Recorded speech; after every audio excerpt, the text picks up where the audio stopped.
संज्ञा किसे कहते हैं? किसी व्यक्ति, वस्तु, प्राणी, भाव या स्थान आदि का ज्ञात कराने वाले शब्द को क्या कहते हैं?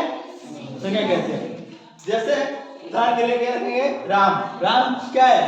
एक व्यक्ति का नाम है कि नहीं? फिर आता है कटक। कटक क्या है? एक जगह का नाम है कि नहीं? और कोयल एक पक्षी का नाम है। वैसे बाघ, बाघिन जो भी है वो सब क्या है? इसमें क्या अंतर्गत आएगा ना? संज्ञा शब्द के अंतर्गत आएगा। संज्ञा के 5 भेद है। 5 भेद का मतलब क्या है? प्रकार है। कितने प्रकार है संज्ञा? 5 प्रकार। कौन से? पहले आता है व्यक्तिवाचक संज्ञा, उसके बाद आता है जातिवाचक संज्ञा, उसके बाद द्रव्यवाचक संज्ञा, उसके बाद समूहवाचक संज्ञा, उसके बाद भाववाचक संज्ञा। तो पहले पढ़ेंगे क्या है? व्यक्तिवाचक संज्ञा।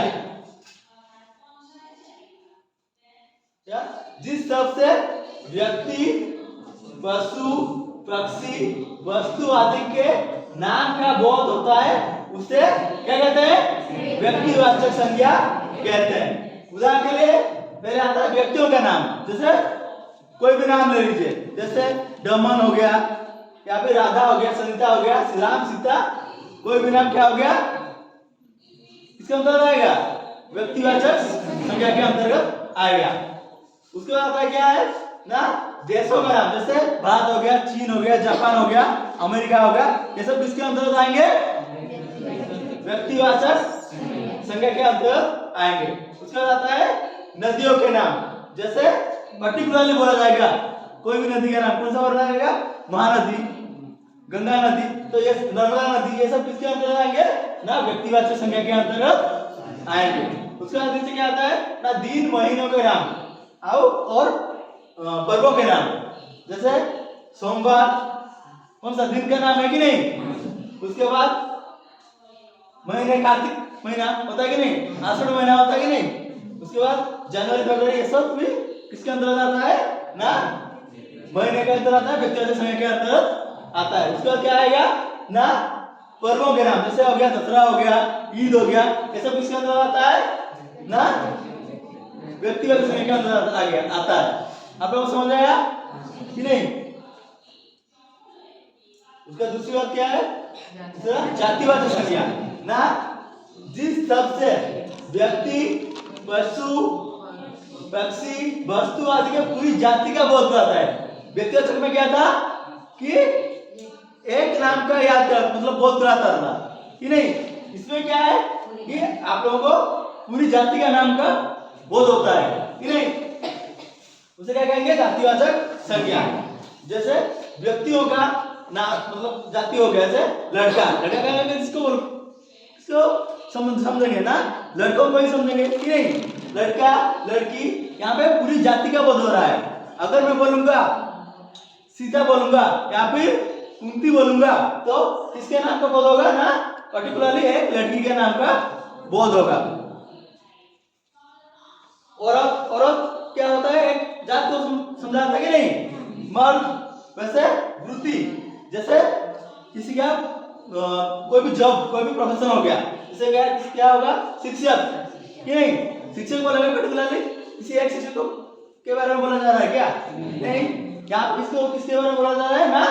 पूरी शिक्षक जाति के बारे में बोला जा रहा है। कुम्हार जो लोग मिट्टी का काम करते हैं कि नहीं? मंत्री, नेता लोग, उन लोगों को पूरी जाति के बारे में बोला जा रहा है कि नहीं? अगर पर्टिकुलरली बोलूंगा कि राहुल गांधी, सोनिया गांधी, नरेंद्र मोदी जी, तो ये पर्टिकुलरली उन लोगों का नाम हो गया। बोलो किसके अंतर्गत आएंगे? व्यक्तिवाचक संज्ञा के अंतर्गत आएंगे। समझ आया?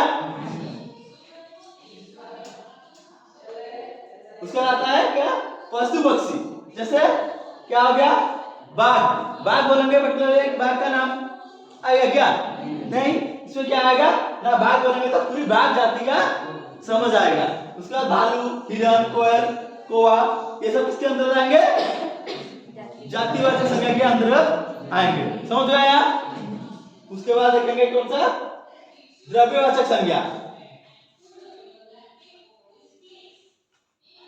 जिस शब्द से किसी पदार्थ या द्रव्य समूह का बोध होता है उसे क्या कहते हैं? द्रव्यवाचक संज्ञा कहते हैं। उदाहरण जैसे लोहा हो गया, कागज हो गया, सोना, आटा, चीनी, दूध, पेट्रोल, गैस, ये सब किसके अंतर्गत आएंगे? द्रव्यवाचक संज्ञा के अंतर्गत आएंगे। समझ में आया? इसके 4 नंबर पे है समूहवाचक संज्ञा। क्या?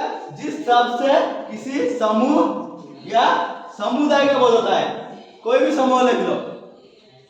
लोहार तो लोहे का काम करते हैं, उन लोगों का एक समूह हुआ कि नहीं? कोई भी पार्टी देख लो, आम आदमी party, Bharatiya Janata party, Congress party, कोई भी पार्टी देख लो, तो वो क्या है? एक दल है कि नहीं? क्या लिखा है ना? जिस शब्द से किसी समूह या समुदाय, कोई भी एक समुदाय होगा कि नहीं? आदिवासी समुदाय होगा कि नहीं? तो समुदाय का बोध होता है उसे क्या कहेंगे? समूहवाचक संज्ञा कहेंगे। उदाहरण के लिए जैसे व्यक्तियों का समूह क्या होता है ना? परिवार में सब लोग मिलजुल कर रहते हैं कि नहीं? कोई एक व्यक्ति से परिवार होगा क्या? नहीं, सभी लोगों से क्या होगा? परिवार होता है। परिवार में माँ बाप, भाई बहन, बेटा बेटी, नाती नातिन सब रहते हैं कि नहीं? उसका होता है क्या? सभा में कौन से बहुत सारे लोग रहते हैं कि नहीं? वो एक लोगों का क्या है? समूह है।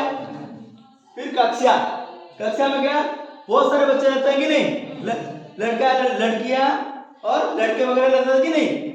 तो कक्षा, दल, जैसे मैंने बोला भारतीय क्रिकेट दल, तो उसमें कौन सा कितने लोग रहते हैं? बहुत सारे प्लेयर रहते हैं कि नहीं? उसके बाद आ गया संघ, रह गया, नारी संघ बोला जाता है। उसके बाद वर्ग भी आ गया। वस्तुओं का समूह, जैसे बहुत सारे वस्तुओं का समूह, जैसे गुच्छा, फूल का गुच्छा हो गया, पूंछ, जैसे ये क्या बोलते हैं? पूंछ मतलब आप लोग देख लीजिए, अगर बालू का भी पूंछ रहता है कि नहीं? बालू का मतलब क्या है उड़िया में? बाली, बुझते लग नहीं? संदीप ढेर तो मारो माने गौता कुल हो चला। तो बहुत सारे जो जैसे हम लोग बोलेंगे मिट्टी का ढेर, समझाया? मिट्टी का ढेर का मतलब क्या है ना? माटी गोदा उड़िया है। ओके, इसका मतलब क्या? वाचक संज्ञा।